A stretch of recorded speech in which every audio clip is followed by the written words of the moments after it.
Are we live? Okay, thank you. Hi, this is Coffee Kevin. You know, since I spend a lot of time comparing coffee brewers and brewing methods, I'm frequently asked if using a different coffee maker really changes the taste of a specific coffee. You know, actually get this asked fairly often in the coffee business. Usually by people who roast, not by baristas usually. The answer is definitely yes, of course. In fact, I'd say there's often as much difference in taste between one brewer and another as between one coffee variety and another. I was recently asked what I consider an excellent question regarding different coffee makers. How exactly does a Chemex and a Siphon coffee maker taste different from each other? Today I will compare the same coffee made in each of these methods moments before this episode. Let's go over the different ways they brew and how they extract the coffee oils that so affect the flavor in your cup. The Chemex uses the drip method, and the contact time is controlled by how long it takes for gravity to draw the water down through the grounds versus the resistance, determined by the ground's fineness coupled to the ground's volume. That's quite a mouthful, but that is what it is. The siphon's contact time is controlled by getting the water to boil, which generates steam, which expands and forces the water up through a tube into the upper bowl, where the water will inherently be between 195 and 205 degrees Fahrenheit. That's at sea level, and that's, let's not get into that, please. If you're in Denver, text me. The contact time is controlled by maintaining the steam pressure below. When it cools, the brewed coffee is drawn down through a filter into the serving bowl. Although they use very different methods to achieve these differences, the similarity of extraction is still contact, heat, and duration. Typically, their different methods means that siphon coffee is extracted at a slightly higher and more consistent temperature, but over a shorter contact time. Siphon coffee is typically ground finer than the Chemex's coarser grind, which also affects the final taste.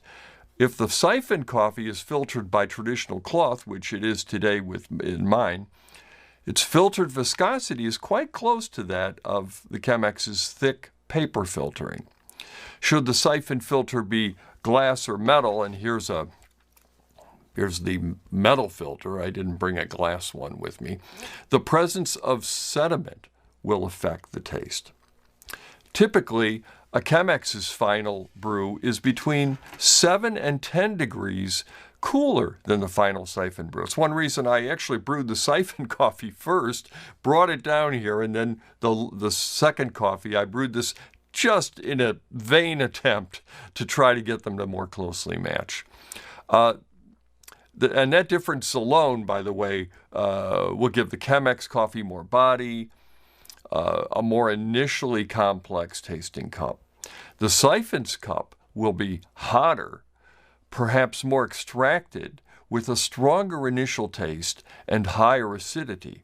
And as it cools, more even, more complexity. It's not unusual to get more individual tasting notes from the siphon. The Chemex, to me, has a softer complexity with more of a meld of its flavors. Neither of these characteristics is necessarily good or bad, just different.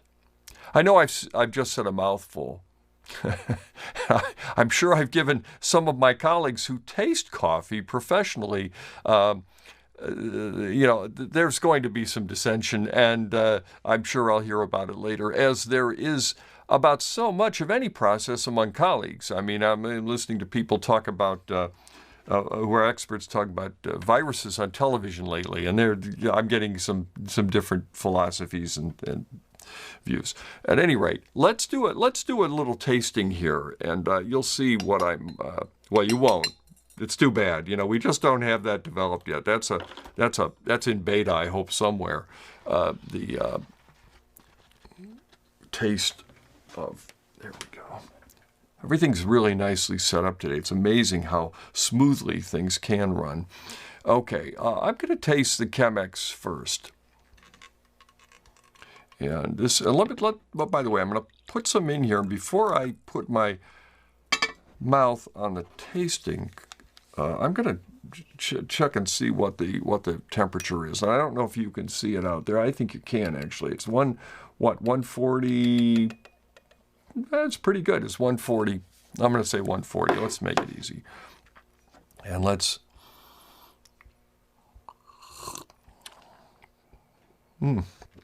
Oh, it's a Kenya coffee from Big Shoulders. And I've actually been storing this in a special container, coffee freshness system container, and then I in the bag, so the bag's kind of crumbled up, but it's really a nice coffee. It was when it was given to me by Tim Coonan, I knew this was one I wanted to store and save and keep fresh.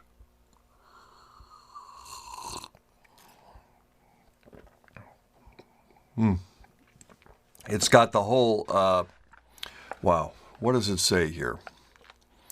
Oh, I'm not going to read it all. This is coffee that grabbed Food and Wine magazine's attention, proclaiming Big Shoulders' best coffee in Illinois. I might say that's pretty fantastic. Third year in a row, they've obtained more of this coffee. It doesn't have any tasting notes, does it? Nah, none. I don't see any, so that's all right. Then I don't have to worry about matching their tasting notes. I think it's got the classic Kenya taste, which is to say it's winey, and I get that wininess right away. Now, hold on. Enough tasting, because otherwise I'm gonna, you have to. It's like both of you talking about the movie right away. You gotta get to the coffee shop and then, agree to not say anything to change each other's minds. Now, let's see, where are we at on this one? See, this is 155, so it's 15 degrees basically hotter than the other one. So, and I do get a lot of complexity in the cup on that, I'll tell you that much.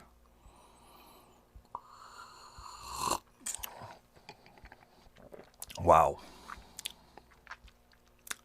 Well, and again, more acidity, no doubt. It's got a spike, coming right through, a very high end. If you were to put it in audio terms, which I like to always put things in audio terms, it's like turning the treble up on your stereo. It just, when you wake it up in the morning and you have that, you've got a timer. That's what I use anyway.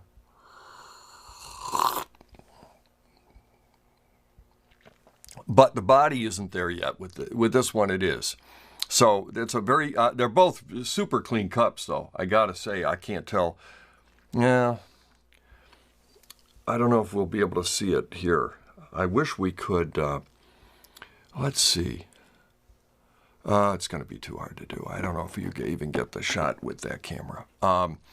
You got to shine a light through it. We'll do that someday. But this is really a nice. I'd like to let this cool a little bit, and I wish I could keep this one. That's one of the challenges. Is just you have to remember your notes because this one's ready to drink. I mean, it's ready to be analytical, even though I suspect this one has more to analyze. Does that make sense? It's kind of like, in a way, when you taste something that's really hot, as it cools, you get more notes out of it. But the fact that this is actually brewed at a slightly higher temperature, is going to give you a little more out of the cup too. And that's, I would say a Siphon coffee maker is more analytical. Let me give you the everyday terms of it. I can tell you one thing.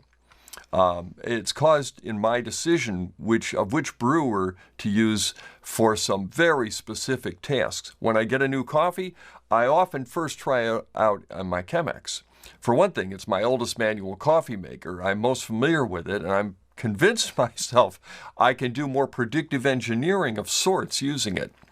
It's often the fun brewer, too. Its ability to present a more harmonious taste might seem counterintuitive with the goal of analysis, but it gives a great overall perspective on how the various flavor notes combine to make a cup of coffee. For a fan of recorded music, don't you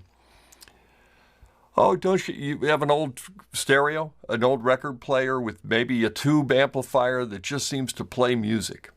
It's not super analytical. You may not be able to hear lip noises on the vocalists and things like that quite as distinctly, but I think it's a fair analogy. It's very musical. This is a very a softer brew. I like the word soft. I think it's, to me, the Chemex, that's it in a nutshell. While once in a while, a roaster colleague will send a coffee or two when they're considering and ask me which one I'd take if I were them. I probably would admit that I'm likelier to brew it in a siphon. Siphon just gives a more detailed taste. I typically taste it about 2 minutes off the brew, which would be, when I had it, still hot, but not near brewing temperature. Now it's coming to where this was when I first tasted it, where you're getting the full array of taste components are on display right here. Anyway, I hope this has been helpful. So I would say this one's a little more analytical. Maybe you get a little more out of a coffee. If I have a coffee that I don't think I'm not getting enough taste, I sometimes put it in the siphon just to prove to myself, is the coffee just lacking in taste? Some coffees are. Or is it a coffee that you just, needs a little extra help? And then I can play with things brewing with both of them. And as you really master your manual coffee making, and maybe you never want to master it, maybe you just want to, for you it's a jump from a K-cup to getting a coffee maker like this, and you'll be fine. But if you really are interested and you want to push the envelope a little bit, I swear I can play little tweak things, and I'm sure I've met enough. I always befriend baristas, particularly because they do it. They can't help it. They do it more than anybody. And anyway, I'd like to recommend 2 coffee classes at CoffeeCon where you can definitely learn more about this subject. One is a 4-way flight class, we call it. It typically features Marcus Boney. It has featured Marcus, who coined the title when he did the first one in CoffeeCon Seattle several years ago. Now, the goal of this class is to take 4 different coffee makers. This is just almost half the class, except in the real class you get to actually taste the coffees, which you don't get to do here. Each brewing from the same coffee. Each coffee maker uses the same coffee beans. I mean, we want to get some control there. And then you compare the tastes. It's pretty awesome. The class is inherently limited in size because everyone gets a little thimbleful of coffee from all these coffee makers. We're thinking of doing advanced sign-up on it next time so we can schedule multiple classes to accommodate everyone. It's that popular of a class. Another class that offers a lot is our extra ticketed tasting class. This is already a sign-up in advance class. And the coffee reviews Kenneth Davids, who's long considered a world expert on cupping. That's the analytical tasting of coffee, is the instructor. I consider this a life-changing class, and it is just awesome. CoffeeCon Chicago Midwest will be held in October. We're still, holding out that we'll be able to meet that date.